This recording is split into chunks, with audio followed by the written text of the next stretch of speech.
Long ago, in a prosperous village, there lived a wealthy widow known for her sharp wit and iron will. She had one son, handsome and strong, who had reached the age to marry. Eager to secure a legacy, the rich mother gathered 5 of the most beautiful girls in the village, presenting them with a challenge. The first among you to conceive a child will marry my son and inherit our wealth. The competition sent ripples through the village. Each girl was determined to win the heart of the son, not for love, but for the riches promised. Days turned into weeks, and whispers of progress filled the air. Eventually, 2 girls announced their pregnancies. The others, desperate to stay in the race, resorted to deceit. They stuffed pillows under their dresses, faked morning sickness, and avoided foods they claimed upset their condition. But the rich mother was no fool. She had grown suspicious of the charade.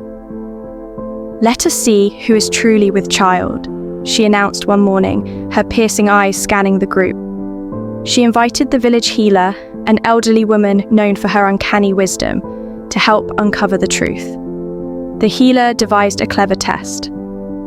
"Tonight," she instructed, "place raw rice beneath your bedding. If you are truly pregnant, you will feel no pain when you rise in the morning.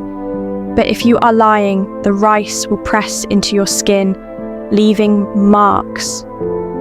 That night, panic gripped the 3 girls who had lied.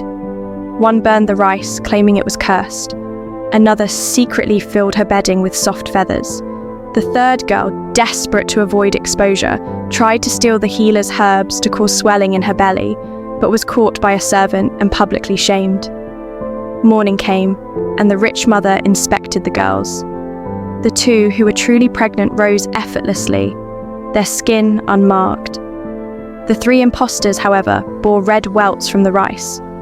Furious, the rich mother banished them from the house, calling them snakes in the garden.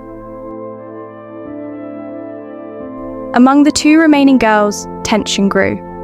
The son, unaware of his mother's schemes, had secretly fallen in love with one of the girls, a quiet beauty named Amara, who was one of the true expectant mothers.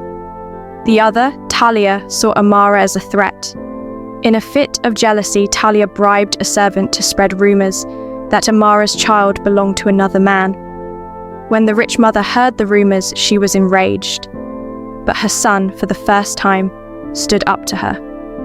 "Enough of your tests and schemes, mother. I love Amara, and I will marry her." Realizing her son's determination, the rich mother relented. On the day of the wedding, Talia, driven mad with envy, tried to interrupt the ceremony, claiming Amara had bewitched the son. But the village healer once again exposed her lies, revealing that Talia had tried to harm Amara with poisoned tea. Talia was cast out in disgrace, while Amara and the son wed in a grand celebration.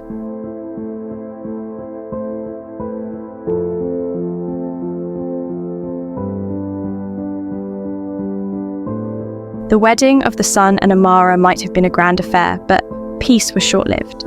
The rich mother, though outwardly accepting of her son's choice, secretly resented Amara. She believed the quiet girl had bewitched her son, robbing her of control over him.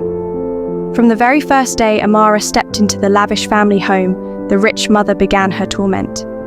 She assigned Amara endless tasks, claiming, "A good wife must know how to run a household." Amara, now pregnant and weary, struggled under the burden of her mother-in-law's demands. "Why is this bread so dry?" the mother snapped one morning during breakfast. "Do you think my son deserves such poor meals? Maybe I should have chosen Talia after all. She knew how to cook properly." Amara bit her lip, determined to stay silent. She knew that arguing would only make things worse. But the rich mother wasn't content with small insults. She began spreading rumors throughout the village, telling anyone who would listen that Amara was lazy and unfit to bear her family's legacy.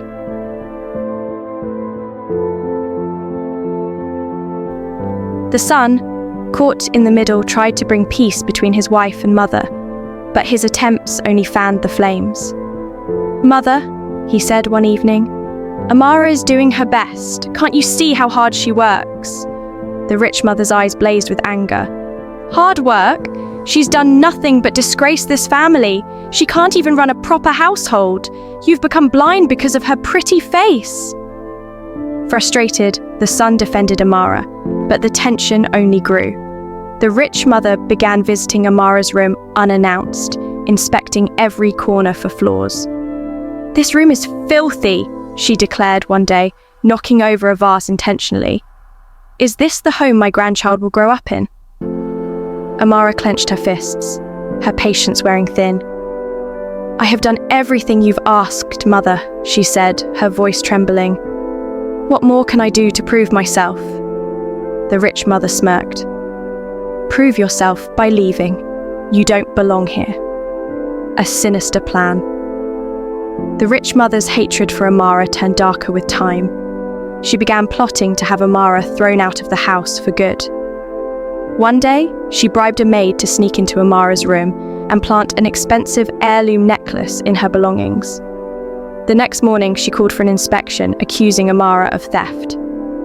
"How dare you steal from this family?" she cried in front of the servants and her son, holding up the necklace as evidence. Amara's face turned pale. "I didn't take it," she said softly, her voice trembling with disbelief. "I would never." "Liar!" the rich mother hissed. "You've been after our wealth from the beginning." But the son stepped forward, his face dark with anger. "Enough, Mother. I know Amara's heart, and I know she would never steal. Your hatred has blinded you." The rich mother faltered, her plan unraveling. The maid, feeling guilty, confessed to planting the necklace under the rich mother's orders. The son, disgusted by his mother's actions, declared, "If you cannot respect my wife, then you will lose us both." The turning point. For weeks, the son refused to speak to his mother, and the silence weighed heavily on her. She realized that her actions had driven her son away, but her pride wouldn't allow her to apologize. Meanwhile, Amara's pregnancy advanced, and the house filled with the anticipation of a new life. The rich mother's icy demeanor remained, but when the baby was born, a beautiful boy with his father's eyes, something inside her began to soften.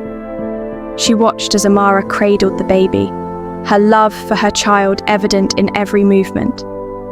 One day, as Amara hummed a lullaby to the baby, the rich mother approached her, hesitant and unsure. "I don't expect forgiveness," she said quietly, "but I can see now that you love my son and this family." Amara, exhausted but hopeful, looked up. "All I ever wanted was to be part of this family. I'm willing to start over if you are." The rich mother nodded, though her heart still held traces of pride and bitterness. Their relationship remained strained, but for the sake of the child, both women began the slow journey toward peace. Yet beneath the surface, the rich mother's control still lingered, waiting for the next opportunity to strike. The drama was far from over.